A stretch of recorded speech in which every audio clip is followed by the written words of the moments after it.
October 30th, 2 o'clock, straight up.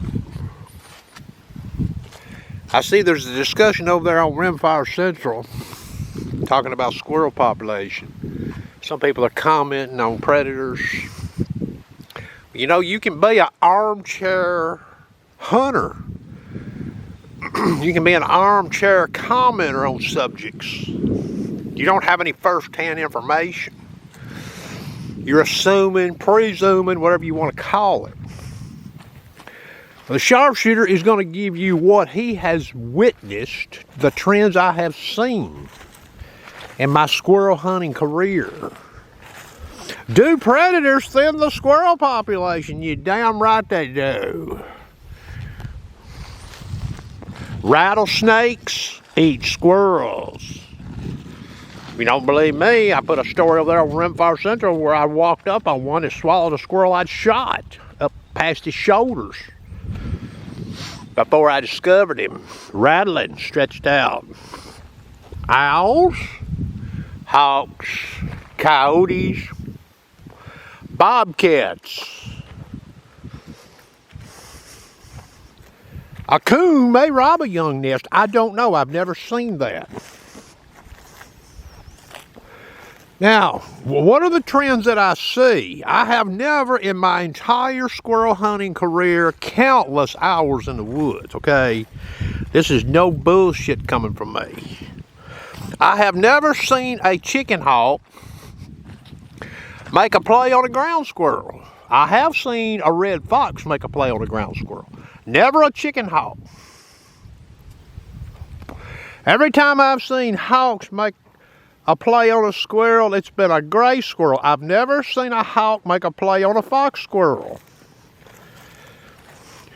I've seen bobcats make plays on gray squirrels. I've never seen a bobcat make a play on a fox squirrel. Now, areas with large populations of squirrels, now remember, it's like rabbit hunting. If you're going to rabbit hunt around here in Tennessee, if you wait till February to turn your damn bagel hounds loose before it closes on February the 28th, good luck. Why is that? Because the population of rabbits has been thinned by the coyotes, the hawks, the bobcats. You turn a bagel hound loose when the season opens in November, you've got higher odds of your dogs running more rabbits. Considerably more rabbits. But remember, we didn't have coyotes in here till up into the late 80s. So that's an extra predator that preys on the rabbits, and that's the reason why they dropped the rabbit daily bag limit down in this state. Because the rabbit population is low. Coyotes are a big driver. That added predator. I've seen, so far this season, 5 episodes in the woods where hawks were making plays on squirrels. And another thing you'll notice is if you get into an area that's got a lot of gray squirrels, you'll see them, chicken hawks. If you frequent those areas, you'll either catch that hawk flying off where he's perched, or he'll come in and perch, or he'll come sweeping through looking. Hawks don't spend time in areas where there's no quarry. They got that damn laser damn eyes, okay? They know where the game's at.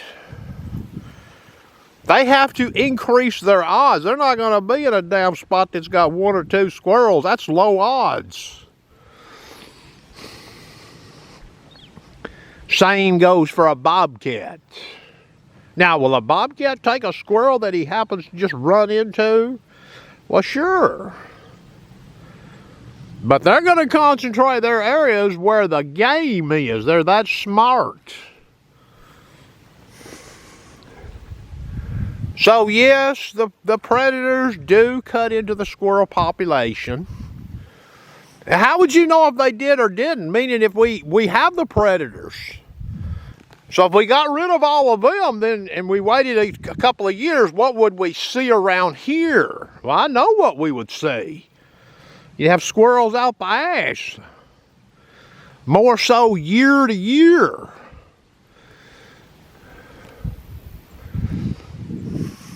Rattlesnakes. Yeah, a lot of people don't realize them big rattlesnakes especially, they love gray squirrels. And chicken hawks, by the way, more times than not, I catch them in areas where there are young squirrels. That's one reason around here, some of your higher squirrel populations, especially with leaves off, believe it or not, are around cedar trees. You know why that is? A chicken hawk has a hard time with them damn cedar trees. Swooping. Has a hard time. He has a hard time seeing the squirrels in the cedar trees too. Open woods, big timber, they can come through there selling and look and make a determination based on what they see. Will they come back? They may have 5 or 6 concentrated areas. I seen this last year. This one spot, it's straight through there, about not quite a mile, straight through there where I'm holding that camera, about 3/4 of a mile. Big, tall knob. Den trees out the ass. And I was seeing squirrels up there. Every time I went up there squirrel hunting, every damn time I seen a damn one of them old big hawks. Every time. No exceptions. That's why I was up there. So me and that hawk, you know, we were after the same thing. So that's the sharpshooter's take, okay? I've never seen a fox squirrel had a play on him by any predator. I'd like to see it. I don't believe a red fox would ever pick up now I've seen a red fox come through some trees the other morning, treed some fox squirrels. But I believe that was sort of incidental. Now that fox, if he'd grabbed one of them fox squirrels, that might have been a show there, because them things are tough. A fox is not a very big critter. A coyote could probably handle one, but a red fox, he'd have to work real hard on that, okay? He'd have to, if he ever turned it loose, if he grabbed it right, he might be all right. I've never seen a coon make a play on a squirrel. And based on what I've seen in oak trees especially, before dark, about 40 minutes, a lot of times the coons will come in there. If there's any gray squirrels in that area, they'll haul ass. They won't stay up there with coons. I've never seen it. And I've witnessed this 5 different times. One time there was 7 coons come in, and these little old pin oak trees, it had gray squirrels out the ash, and I'd done shot out 4 or 5. So here come an army of coons, and them squirrels just hauled ass, and one of the squirrels I shot, this old boar coon, I guess he was a big one, I suspect he's a boar. He'd went over and got one of my squirrels, and was eating the head where I'd shot in the head. It was good and open there. He was eating on it, and he picked it up when I walked up on him and took it under a bluff. Growled at me.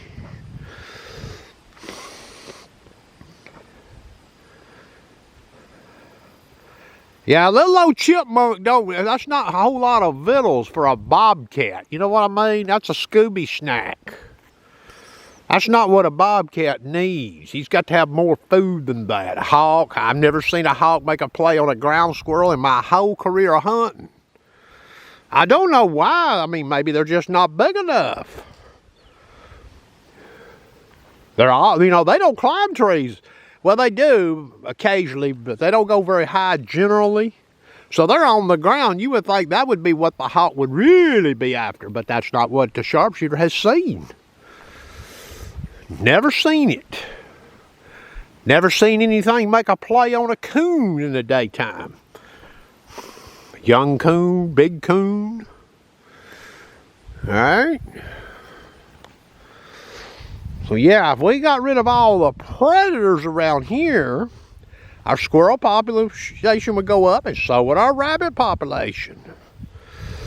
Common sense. Now, how much would it go up? Well, who knows? It depends on It depends, you know. You got to think. A lot of your predators, like a hawk, well, he covers a lot of ground flying. So he's patrolling.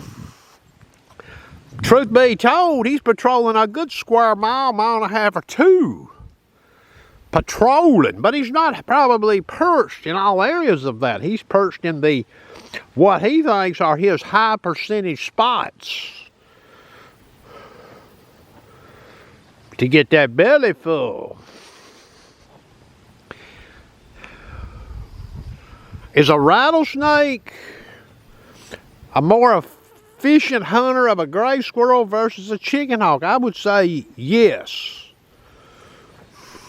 But here's the thing about the old rattlesnake. Keep this in mind when you're squirrel hunting, because there's something to this.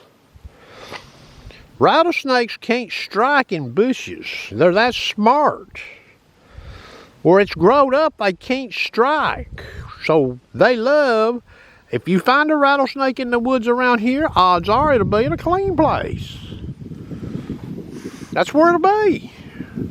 That rattlesnake that got that squirrel I shot here some years ago, cleanest place in the woods, boys, under a solo hickory, where the squirrels couldn't even cross into it. This was in late summer. So that rattlesnake could smell that scent where them squirrels was coming down that trunk, crossing in and out that way. He set up shop there. And the third squirrel I shot out of that hickory, it must have fell just about on top of him. I don't know if he bit it or not. All I can tell you is he had it swallowed up to the shoulders. When I walked up on him, he was rattling, stretched straight out with that squirrel in his mouth. That's going to conclude the video.